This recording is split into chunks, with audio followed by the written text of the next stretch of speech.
킬러 문항 제외도 이재명 대표의 공약 아니었냐? 저희가 이 얘기를 좀 지금부터 해보겠습니다. 정부와 여당이 대학 수학 능력 실험에서 이른바 킬러 문항이라고 불리는 초고난도 문제를 출제하지 않기로 했습니다. 변별력을 유지하려다 사교육 시장만 키웠다는 게 정부의 판단인데 이게 정치권 공방으로 번졌습니다.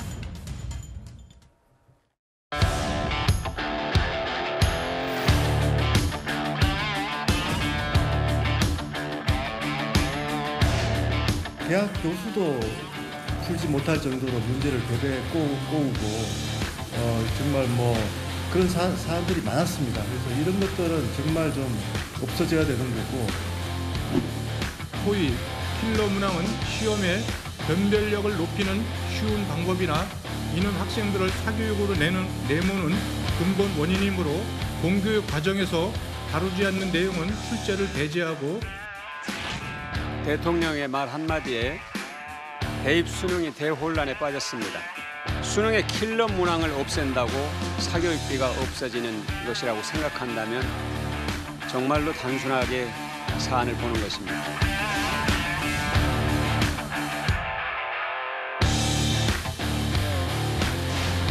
어느 변호사께서 이 문항을 올리면서 이거 참 어렵다 해서 보통 대학 3학년 때 화폐금융 이론을 배워요. 그게 나오죠.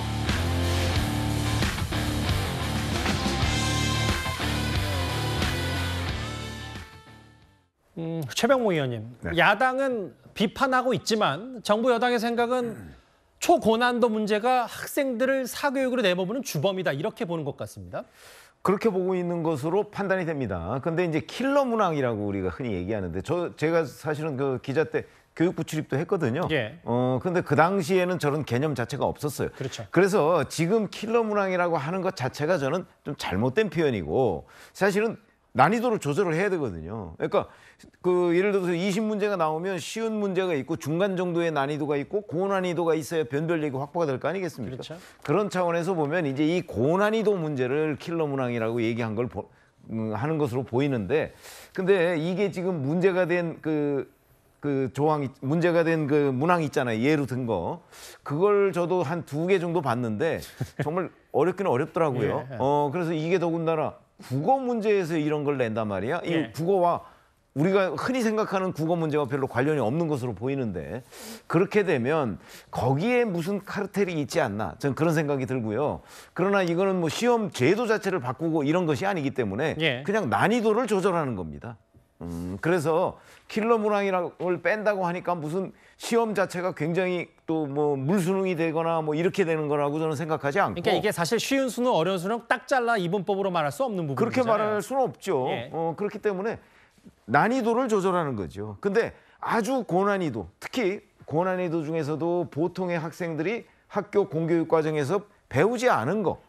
왜냐하면 검정교과서 굉장히 많잖아요. 그러니까 예를 들어서 우리가 학교에서 채택하지 않은 검정교과서의 어느 구석에 있는 문제가 나오면 많은 학생들이 굉장히 어려워합니다.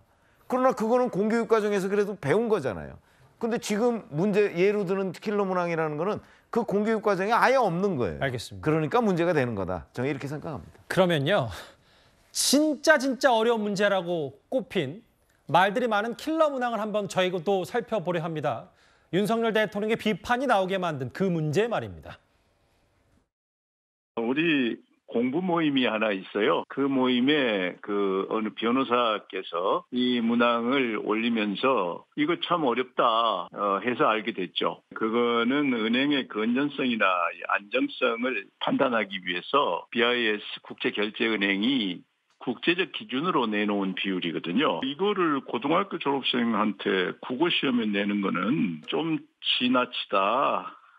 이런 생각이 들죠. 보통 대학 3학년 때 화폐금융 이론을 배워요. 그게 나오죠. 바로 이 문제입니다. 2020년도 대학 수학능력시험 국어 영역 40번 문제. 제가 문제만 한번 읽어보겠습니다. 갑은행이 어느 해 말에 발표한 자기자본 및 위험 가중자산은 아래표와 같다. 갑은행은 OECD 국가의 국채와 회사채만을 자산으로 보유했으며 바젤2 협약의 표준 노형에 따라 BIS 비율을 산출해 공제하였다. 이따 회사채에 반영된 위험 가중치는 50%다. 그 이외의 자본 및 자산은 모두 무시한다. 1, 2, 3, 4, 5. 이 문제 제기를 했던 김광두 이사장, 서강대 경제학과 교수가 이건 변호사도 모를 문제다라고 해서 저희가 방송 전에 미리 구자령 변호사께 이 문제를 한번 풀어봐달라고 부탁을 드렸어요. 맞추셨습니까? 그럴 리가 있겠습니까? 너무 어려워가지고 처음에 그냥 찍으려고 그랬는데 작가님이 꼭 좀 한번 풀어보라 그러셔가지고 성의껏 풀었거든요. 예. 그래서 하나하나 짚어가면서 내가 이거 답은 한번 내보겠다. 한 30분 걸려가지고 했는데 그러고서 틀렸습니다. 그래서 지금 되게 얼굴이 화끈거리는데 예. 일단 처음에 이거를 80분 내에 문항을 풀어야 되면 한 문항당 1분 45초 내에 답을 내야 된다 그러더라고요. 2분 이내에 풀어야죠. 그렇죠. 2분 이내인데 제가 지금 이거 읽으면서 와 이게 무슨 내용인지 하나도 이해가 안 되는데 읽을 수 있는 게 정말 세종대왕이 훌륭하시구나 이 생각하는데 한 2분 지나더라고요. 그러고서 나머지에 대해서 하나하나 짚어도 솔직히 이 문항 안에서는 제가 이해가 안 됐고 예. 그래서 처음에 그냥 찍고서 넘어가는 게 전체 시험으로서는 훨씬 득이 되는 상황이었다 이런 생각이 들었거든요. 예. 30분 정도 드렸으면 저는 이게 실전이었으면 그냥 재수 확정이잖아요.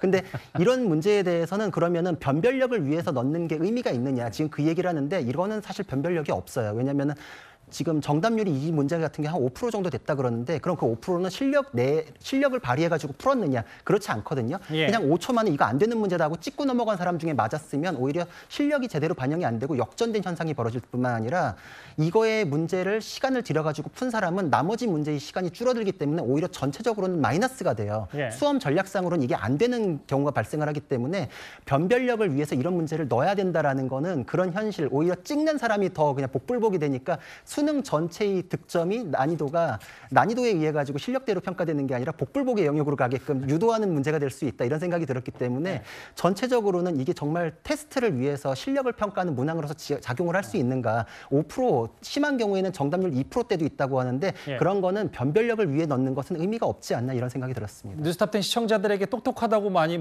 댓글도 달리고 하셨는데 정답을 틀리셨고 물론 수능을 본 지 저는 그렇고 20년이 넘었기 때문에 현장에서 어떤 문제가 나오는지 바로 접근하기는 어렵지만 근데 저도 한번 문제를 봤는데 구 변호사님 동의하시는지 모르겠어요. 저는 이런 생각이 들더라고요. 문제의 흐름 이걸 떠나서 용어들이 너무 어려워서 이게 너무 생경한 느낌이 들지 않았냐 이런 생각도 좀 동시에 들었어요. 그렇죠. 그래서 이게 국어 문제라 그래서 굉장히 놀랐거든요. 저희 때도 킬러 문항이라는 말 자체가 없었고 국어가 다른 과목이랑 연계가 될 수는 있더라도 다른 과목에서 배운 내용이 국어로 들어온 것까지는 이해를 하는데 예. 방금 아까 그 자료화면에 그 교수님 말씀대로 대학교 3학년 경제학 전공자가 화폐금융론 배우고 맞아요. 나서나 알 수 있는 내용이 여기에 덜컥 들어와 있는데 BIS 비율이나 이런 거는 교과 과정에 없잖아요. 이 내용이 전제되지 않은 사람은 이 문제를 손댈 수 없기 때문에 예. 이게 과목 융합형 문제다라고 하는 것도 말이 안 되고 이 사전 지식이 없는 사람 보고 이 문제를 풀라는 건 국어 영역에선 내선 안 되는 것인데 결국은 학교 교육 과정에서 커버가 안 되는 건 사교육으로 갈 수밖에 없는 환경을 킬러 문항이 지금 유발하고 있지 않았나 이런 생각이 들었습니다. 정답을 틀리셔서 좀 장황하게 설명하시는 건 아닌지 모르겠어요. 이 부분이 결국은 이 한 문제를 맞춰야 정말 본인이 원하는 특정 명문대학 갈 수 있지 않냐. 이것 때문에 사교육이 키웠다. 이게 정부 여당의 판단이고 반면 민주당에서는 이러면은 고3 수험생들 대혼란이다. 교육 참사다. 이렇게 날을 세우고 있는데요. 국민의힘이 어제 오늘 이런 주장을 하고 있습니다. 이재명 정부의 8대 교육 공약을 말씀드리겠습니다. 수능 시험에 사교육 의존도가 높은 초고난도 문항 출제를 없애겠습니다. 수능 시험에 사교육 의존도가 높은 초고난도 문항 출제를 없애겠다며 수능 킬러 문항 폐지를 대선 공약으로 내세웠습니다. 그때그때 달라지는 이재명 대표의 말 중에 대체 무엇이 진짜입니까?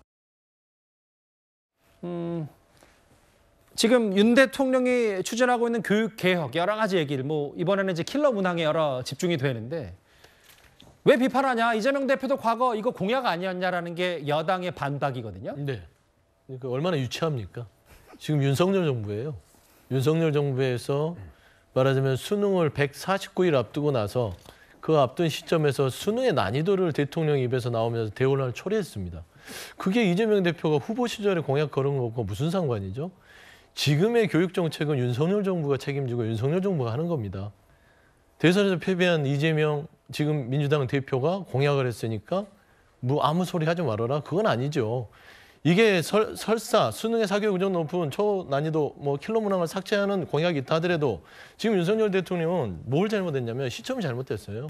이 시점이 지금 150일 앞두고 얘기할 건 아닙니다. 물론 공교육의 취지, 공교육 강화하겠다는 거는 동의합니다. 그 방향은 맞다고 그럼요. 생각하십니까? 사교육비를 줄여야죠. 예. 그 방향은 동의하나 시점이 매우 틀렸어요. 이런 부분은 내년도 업무보고 때 교육정책 방향, 교육개혁의 일환으로서 사교육비를 절감하는 방안에서 예. 이런 킬러 문항까지 포함해서 정책을 발표해야지. 지금 애들이 지금 다 준비해서 149일 동안 지금 몸 다 만들어 놓고 학습 지도 다 해놓고 방향까지 다 몸을 갖춰놓은 상태에서 지금 난이도를 다시 조정한다? 그러면 지금 학부모들이요 다시 애들 데리고 가서요 다시 학원 가서 상담받습니다. 그게 현실이에요. 예. 그래서 혼란을 초래한다는 얘기를 하는 겁니다. 그래서 지금 여당에서는 좀 궁색하기 때문에 이재명 대표의 공약이지 않았냐? 공약 맞아요. 그런데 시점이 이재명 대표였으면 이렇게 하지 않았을 겁니다. 저는 그 말을 드리고요. 내용도 그렇습니다. 변별력이요. 킬러 문항 없앤다고 그 킬러 문항 그 검정교과서 내에서 안 나올 것 같습니까? 또 나옵니다. 물론 아까 문제 같은 부분들은 좀 황당하게 너무나 어려운 문제들이죠. 뭐 당연히 이거는 개선이 차라리 돼야 되겠죠. 버리라고 하는 문제일 거예요. 예. 따지고 보면 맞추면은 운이 좋은 것이고요. 그런데 그런 문제 하나 때문에 빈대 하나 잡으려고 아예 그냥 수능이라는 지금 149일 남은 이 학부모의 이 수험 시장을 태워버린 거예요. 예. 저는 그런 부분에서는 아쉽다. 그러니까 시점과 내용 측면에서는 모든 걸 윤석열 정부가 놓쳤는데 예. 그거를 방어를 하기 위해서 국민의힘에서 이재명 대표의 공약이었다 하는 것은 너무 궁색하고 유치하고 조금 할 말이 없게 만드는 그런 수준이다. 저는 말씀드리고 싶습니다. 과거 김영삼 정부 때 보면 그 교육개혁위원회라는 게 있었어요. 그 당시 교육개혁위원회에서 갑작스럽게 제가 8월로 기억을 하는데 다음 해부터 본고사를 폐지하겠다 이런 걸 발표한 적이 있었어요. 그런 경우는 난리가 나죠. 그건 본고사를 대비하면서 계속 공부해왔던 학생들이 혼선을 갖게 되는 거잖아요. 근데 이거는 난이도 문제예요. 예. 그냥 난이도를 조금 조정하겠다는 차원의 얘기이기 때문에 혼선이 있을 게 별로 없어요. 그냥 바뀐다는 것 때문에 약간의 스트레스는 있을지 모르겠어도 예. 어차피 난이도, 이 수능에서 난이도가 문제가 된 적이 굉장히 많습니다. 예. 왜냐하면 이건 아주 평범하게 수능을 냈습니다라고 했는데 학생들은 굉장히 어려워하는 경우가 있어요. 예. 그 반대의 경우도 있고요. 그러니까 이거는 특별히 아주 문제가 되는 몇 개의 그 문제점들을 개선하겠다는 것이지 뭐 전체적으로 이 판을 흔든 게 아니기 때문에 제가 보기에 그렇게 큰 문제가 없는 건 아닌가 저는 이렇게 판단합니다. 두 분의 생각은 좀 달라요. 소정석 국장님. 네. 근데 실제로 현장에서 최상위권 킬러 분석, 뭐 요즘 킬러가 여기저기 등장하는데 학원의 간판으로 뭐 홍보할 정도로 어쨌든 그 부분이 사교육에서 좀 돈이 많이 드는 블랙홀 같은 부분이 맞다. 이게 지금 정부 여당의 좀 생각인 것 같기도 하고요. 뭐 그런 측면이 있죠. 역시 이제 이른바 대치동으로 상징되는 이 사교육 시장에서의 정보력 그리고 거기에서 가르친 문제들이 실제로 대학 현장에서 뭐 논술 시험이나 기타 부분에서 이렇게 비슷하게 출제된 이런 경우들이 뭐 전혀 없는 그런 경우가 아니죠. 그러다 보니까 거기에서 대치동에서 이 사교육을 받은 사람과 그렇지 않은 학생들 간에 여러 가지 좀 실제적인 차이가 발생했던 것도 사실이죠. 그러저런 여러 문제들이 있었던 것도 맞습니다. 예. 그런데 아까 이제 두 분이 여러 가지 말씀을 하셨는데 저는 두 가지 측면에서 이게 좀 바람직하지 않다라고 생각을 하는 게 일단은 그 시기적 아까 150일 말씀하셨는데 저도 시기적으로 이 촉박한 상황에서 지금 많은 학부모나 학생들한테 고민거리를 걱정거리를 안겨주는 이런 측면에서 적절치 않다라고 특히 생각하고 수험생들에게 지금, 그렇습니다. 이 사실 교육 문제는 여기 계신 분들도 다 겪어봤지만 굉장히 복잡한 문제고 누가 전문가라고 해서 일도양단식으로 이게 정답이라고 얘기할 수 없는 그런 문제거든요. 두 번째는 이제 방법론상의 이번에 문제인데 이것을 교육부 장관이나 교육과정평가원이나 뭐 이런 데서 이렇게 물밑에서 충분히 논의하면서 만들어가는 게 아니고 대통령실의 어떤 대통령의 언급이 관련돼서 교육에 나온다는 거 이런 부분은 전체적으로 이제 정책이나 모든 부분을 대통령 실을 쳐다보게 하는 이런 결과가 되고 있기 때문에 저는 좀 바람직하지 않다라고 생각을 하고 이런 문제는 좀 시간을 두고 다양한 이해관계자들이 모여서 충분히 얘기를 하면서 좀 바꿔가는 것이 맞다 이렇게 생각합니다. 알겠습니다. 킬러 문항 제외는 이재명 대표의 공약이다. 어쨌든 이 수능, 공정한 수능 얘기를 두고 정치권 공방이 오늘 좀 뜨거웠습니다.